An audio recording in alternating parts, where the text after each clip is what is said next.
Hello guys, in this video I'm going to show you how to add a note in the Milanote application. But before that, don't forget to subscribe and leave a comment down below, because at 10,000 subscribers I'm going to show you my whole YouTube revenue statistics and growth strategy. So without further ado, let's just jump right into it.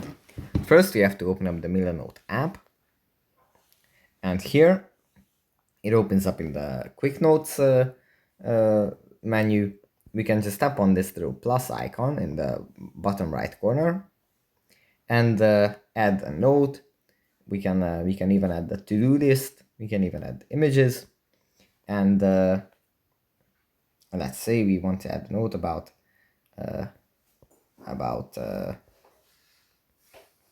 reading list, update, and then add our new read. Let's say it's a novel by a well-known writer. Say it's Devils by Fyodor Dostoevsky.